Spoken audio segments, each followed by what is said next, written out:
Assalamualaikum warahmatullahi wabarakatuh. Salam guru hebat yang ada di Indonesia.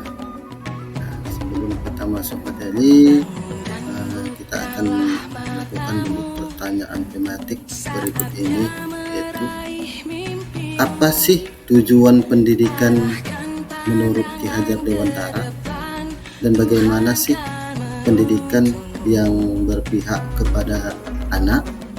Nah, mari kita simak berikut video selanjutnya.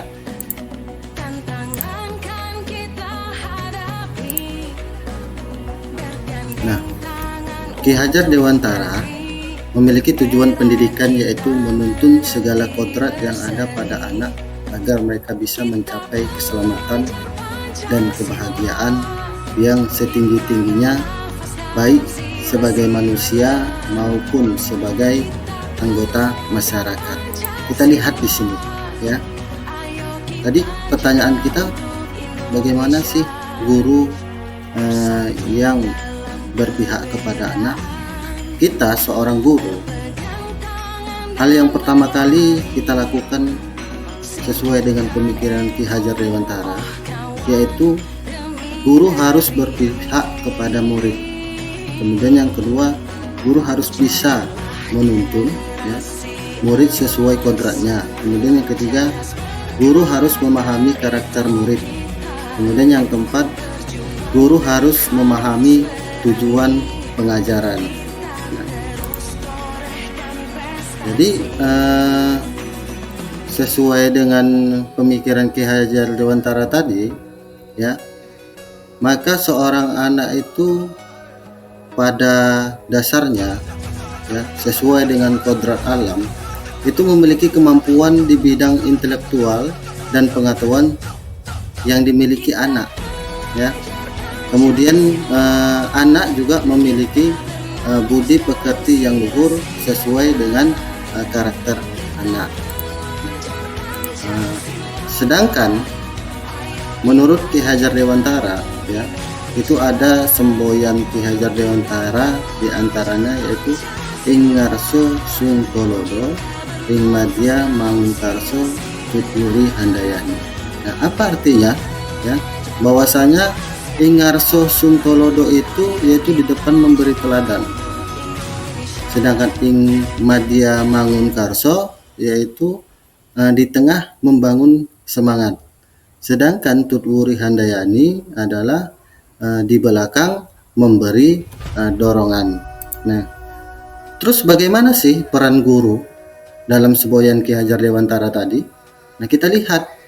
Nah, ketika di dalam semboyan ing ngarso sungtolodo, maka hal yang harus dilakukan guru harus bisa memberi contoh ya, ataupun yang menjadi contoh panutan kepada anak-anak ya. Kemudian yang kedua, ing madya mangunkarso. Nah, itu guru harus bisa membangkitkan semangat anak untuk terus belajar dan melakukan inovasi dalam diri anak-anak tersebut. Kemudian yang ketiga, yaitu tuturi handayani, yaitu guru harus bisa memberi dorongan, kemudian tuntunan ke arah dan arahan terhadap anak agar nanti anak terarah sesuai dengan keinginan yang kita capai. Nah, kemudian di dalam pendidikan yang berpihak kepada anak itu ada tiga ya, ada tiga dasar yang harus kita pahami. Apa yang pertama, yaitu memberikan kemerdekaan dalam belajar anak. Jadi tidak lagi seorang anak itu harus ya mengikuti apa yang dibuat oleh seorang guru, yang sementara yang dilakukan guru itu adalah di luar kapasitas kemampuan anak. Kemudian yang kedua, yaitu anak dituntut bagaimana nanti bisa berpikir kreatif dan inovatif ya.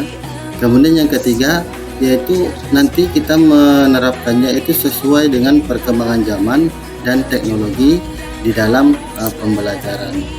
Nah, kemudian ada pertanyaan nih Bapak Ibu sekalian ya. Namun, kenapa ada anak yang selalu stres nih dan merasa tertekan dengan pelajaran? Nah, karena selama ini kita selalu belajar dengan teacher center, ya, di mana teacher center itu siswa atau siswi tidak lagi memiliki kemerdekaan penuh untuk dapat mengembangkan potensi yang ada pada dirinya. Jadi teacher center ini lebih menekankan apa yang dimau seorang guru tanpa memikirkan kemampuan dan potensi pada anak tersebut. Nah, kemudian agar menciptakan pembelajaran yang berpihak kepada murid, ya, di sekolah saya itu menerapkan yang namanya, yaitu yang pertama, pembelajaran di sekolah itu harus dilakukan tidak lagi monoton, ya. Berarti monoton itu kita dulu sering melakukan pembelajaran yang namanya metode ceramah nih. Metode ceramah itu selalu dilakukan oleh guru tanpa melibatkan keaktifan ataupun inovatif dari seorang anak. Kemudian di sekolah saya juga itu biasanya menuntun anak-anak agar pengetahuan anak-anak di dalam bimbingan guru nanti itu dapat menjalankan potensinya dengan baik sesuai dengan tujuan pembelajaran. Nah, kemudian program selanjutnya yaitu program ekstrakurikuler. Nah, program ekstrakurikuler ini di sekolah biasanya yaitu nanti di mana anak-anak dituntut untuk menggali potensinya sesuai dengan minat bakat anak-anak tersebut untuk ikut dalam kegiatan ekstrakurikuler di sekolah. Kemudian untuk membentuk karakter yang luhur, ya, budi pengerti yang baik, di sekolah saya itu melakukan kegiatan yang namanya kegiatan keagamaan, ya. Biasanya ini dilakukan setiap hari Jumatnya, yaitu tujuan untuk membentuk karakter anak yang berbudi luhur dan religius.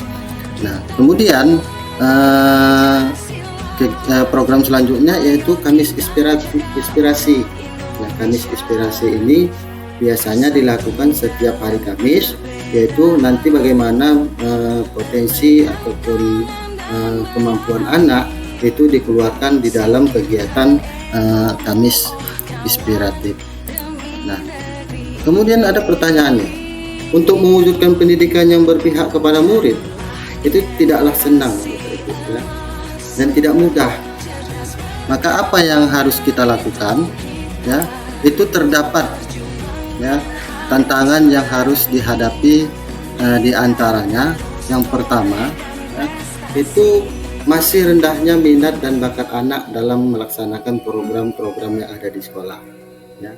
Kemudian yang kedua itu masih kurangnya kemampuan seorang guru yang belum menyeluruh atau dapat memahami dari pemikiran-pemikiran Ki Hajar Dewantara yang dimana di situ dituntut bagaimana guru itu dapat berpihak kepada anak. Nah, tentu tantangan tersebut haruslah kita cari solusinya, agar nanti dapatlah apa yang kita inginkan atau tercapailah pendidikan yang berpihak kepada anak. Apa solusinya? Ya, saya akan memberikan beberapa solusi di antaranya, yaitu yang pertama yaitu menggunakan metode pembelajaran yang bervariatif agar murid itu merasa nyaman saat pembelajaran. Kemudian yang kedua yaitu guru mengikuti beberapa pelatihan, ya, yang dapat mengembangkan pengetahuan dalam mengajar yang berpihak kepada anak. Nah, termasuklah salah satunya ini kita ikut program CGP, ya, termasuk saya saat ini menjadi salah satu peserta dari program CGP Angkatan 11. Nah, kita tidak boleh, ya, kemudian di dalam penerapan pembelajaran yang berpihak kepada anak itu kita tidak boleh bosan dalam memberikan contoh, ya, contoh dalam hal yang baik atau tauladan yang baik kepada anak, sehingga nanti contoh kita yang menjadi karakter diri kita itu akan diikuti dan menjadi karakter kepada anak. Kemudian jadilah guru yang menjadi contoh tauladan yang bisa membimbing anak sehingga dapat mengajar anak itu yang sesuai dengan apa yang dicapai anak, ya, yang sesuai dengan apa yang terdapat di potensi anak, ya. Kemudian potensi itu nanti yang kita arahkan, ya, Bapak Ibu. Nah, baik, terima kasih telah menonton video ini. Semoga bermanfaat. Salam guru hebat.